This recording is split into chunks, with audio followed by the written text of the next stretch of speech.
సురేష్ అండి. సార్ సురేష్ గారు, మనకి రాష్ట్ర వ్యాప్తంగా రేపు మనకి అన్న క్యాంటీన్లు ప్రారంభమవుతున్నాయి. దీని మీద మీ అభిప్రాయం ఏంటి సార్? చాలా మంచి పని, చాలా మంచి కార్యక్రమం.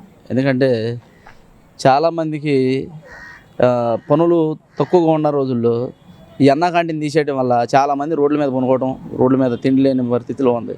ఇవాళ ఈ అన్న క్యాంటీన్ పెడతాం వల్ల చాలామందికి భోజనం దొరకటం చాలా మంచి పని. ఇదైతే మాత్రం ఒకటి ఏంటంటే సార్, మనకి గత ప్రభుత్వంలో ఇది మొత్తం పూర్తిగా నిషేధించారు సార్ అన్న క్యాంటీన్ని. సో ఇప్పుడు మనకి ఇది పునఃప్రారంభం అవుతుంది. దీని మీద మీ అభిప్రాయం ఏంటి సార్? దీని మీద చాలా మంచి కార్యక్రమం అండి. ఇలాంటివి ఇంకా చేయాలని కోరుకుంటున్నాం. ఏంటంటే సార్, మనకి నిన్న జోగి రమేష్ గారు కుమారుడిని భూ కబ్జా కేసులో అరెస్ట్ చేశారు సార్. దాని మీద మీ అభిప్రాయం ఏంటి సార్? భూ కబ్జా మీద మరి అరెస్ట్ చేయడం మంచిదే కదండి. మరి వాళ్ళు వరకు కూడా అలానే చేసి అన్నారు కదా, సర్వే నెంబర్లు మార్చి ఇలా చేయడం.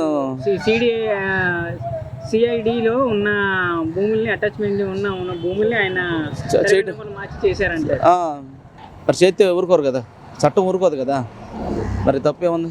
ఆయన నా కుమారుడు, నా అమాయకుడు, అతన్ని ఏమీ తెలియదు, మీకు కావాలంటే నన్ను అరెస్ట్ చేయండి, అతను వదిలేసేయండి అని అంటున్నారు. ఆయన అమాయకుడు అయితే ఏముంది, వదిలిపెడతారులే. ఏముంది, అమాయకుడైతే వదిలిపెడతారు. అంతేగా మరి. అమాయకుడు అయితే వదిలిపెడతారు. అంటే ఇప్పుడు పట్టుకొని ఏమంటే నిర్ధారణ లేకుండా ఏం పట్టుకొని ఇది చేయరు కదా. నిర్ధారణ ఉంటేనే కదా. ఆయన మీద ఆరోపణలు ఉన్నాయి కాబట్టే కదా సార్. అలాగే ఇంకొకటి ఏంటంటే, బాబు గారి హయాంలో పోలవరం అండ్ అమరావతి రెండు కంప్లీట్ చేస్తా అనుకుంటున్నారు సార్. డెఫినెట్లీ కంప్లీట్ చేస్తాడు.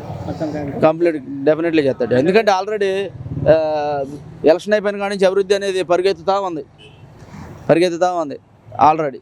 ఈయన రాష్ట్రంలో అసలు ఎక్కడ లేదు, అసలు ఎవరు బాగోలేదు, ప్రజలంతా అసంతృప్తిగా ఉన్నారని జగన్మోహన్ రెడ్డి గారు అంటున్నారు సార్. దీని మీద మీ అభిప్రాయం సార్? ఆయన 5 సంవత్సరాలు చేశాడుగా, మరి ఆయన ఏం చేశాడు? ఇది 2వ నెల.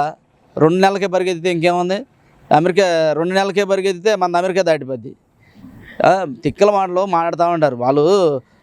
ఎదటోడి మీద ఏదో ఒకటి పొల్లేసి బులమాలు కాబట్టి ఆ మాటలన్నీ చెబుతూ ఉంటారు. అది గత 5 సంవత్సరాల్లో ఆయన పరిపాలించిన సంవత్సరాల్లో ఒక్కొక్కసారి కూడా ఆ ప్యాలెస్ నుంచి వదిలి రాలేదు. మంత్రులు కానీ అనుకున్న ఎమ్మెల్యేలు కానీ అపాయింట్మెంట్ కూడా ఇవ్వలేదు. ఇప్పుడు ఎక్కడ శవం కనపడేది అక్కడ ఆయన ప్రత్యక్షం అవుతున్నారు. దీని మీద మీ అభిప్రాయం ఏంటి సార్? ఇప్పుడు అవసరం వచ్చింది జనాలతో. ఇప్పుడు అవసరం వచ్చింది. ఇంతకుముందు జనంతో ఎవరితో అవసరాలు లేవు. ఇప్పుడు అవసరం వచ్చింది కాబట్టి జనాల దగ్గరికి వెళ్తున్నాడు. అదే ఇదివరకు చేసుకోవచ్చు కా పని. ఏదో ఇదివరకు జనాలు అసలు కనిపించలేదు, ఇప్పుడు కనిపిస్తున్నారంట.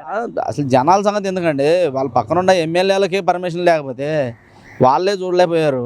మాదేముంటుంది, ప్రజలది, సామాన్యులది ఏముంటుంది, అంతే కదా.